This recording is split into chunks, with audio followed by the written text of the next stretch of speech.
Hello, I'm Sarah Schmidt, and this is my restorative practices case study for RP 504.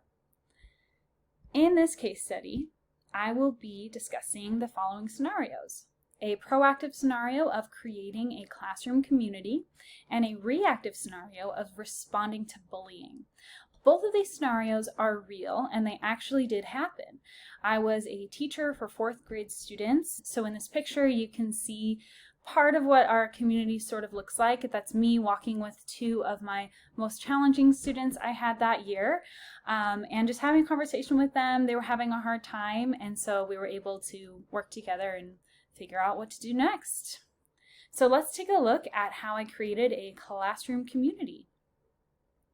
The 3 key things that I think were most important in creating this community were effective statements, the cool-off corner, and conflict resolution sheets. So effective statements are something that we've talked about. It's just expressing yourself with emotions clearly in an effective way. So I talk to my classes about that each year. I used it quite frequently if I felt something was going wrong or if I felt something was going really well. But I realized I need something else as sort of a way for students to move, take a break if effective statements don't work. So that would be the cool-off corner. You can see a picture in the bottom corner here. This is actually what it looked like. So there's a wall with some instructions on how to use the cool-off corner. There's some nice calming pictures. There's a little kit. In this kit, there's a breathing ball, there's some tools. We always call them tools, not toys, to sort of reset, just like a reset station. There's little fidget tools. There's a lot of things that can help students with their emotions and just kind of taking a moment to step out of what they're doing and recenter. Another thing was there's a pack of markers in there, and there was always paper underneath the tool bucket so that students can write a letter or they can draw, whatever they need to do. It was an understanding among all students that if a student's at that cool-off corner, you don't need to talk to them. You don't need to interact with them. And if you need to use the cool-off corner, you wait until they're done. And students understood that this is a safe space. You go there when you feel you need to. They don't need to ask permission. They go. I told them I would check on them after a few minutes, and they'd rejoin the class when they're ready. It was really, really effective because it gave students the power and the authority to make their own choices and decisions about their own emotions. The last thing at the cool-off corner is conflict resolution sheets. The sheet enabled the student to start expressing the problem without having to come and get an adult, but it also enabled me to continue on with the day. I would notice that they'd be filling one out, so I knew, mental note, I need to check with them. And there were parts of the sheet that helped me see if it was a high-level problem or something we could put on hold. So let's take a look at what that sheet looks like. Obviously, the student would write their name at the top, name of writer. They would talk about who was involved. They would tell me what happened. That's really important. I told them to be very detailed.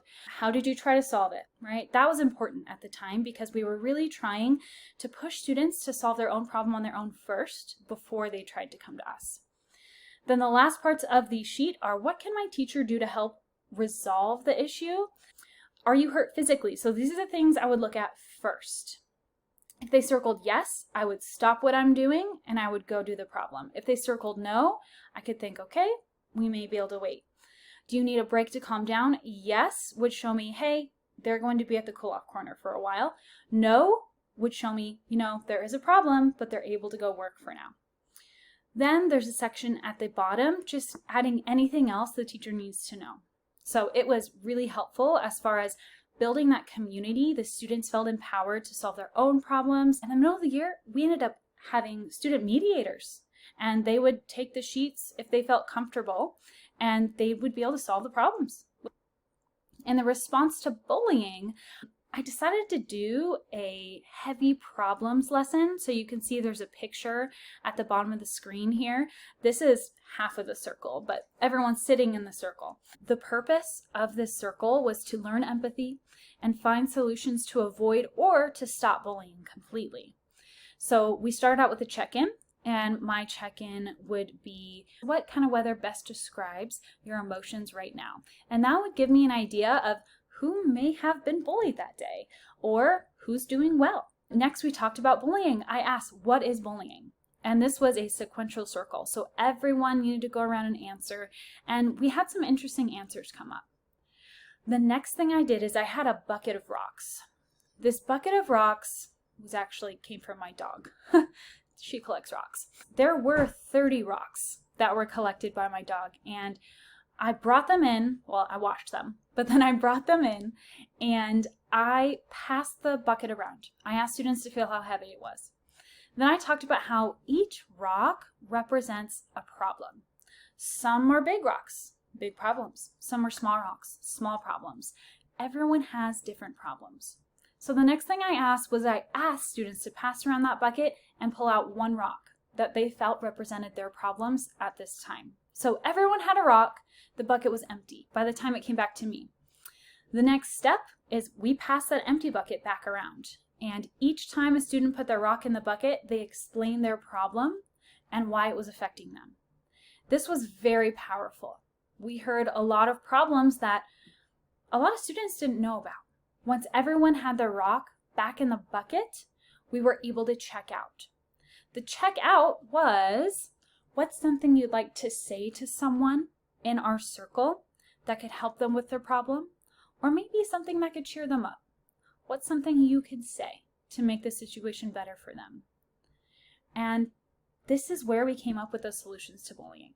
The last thing for my case study is that all photos were taken by me, and all the students pictured had release signatures from their parents on permission slips of that year. Thank you for watching, and I hope this was helpful. Bye!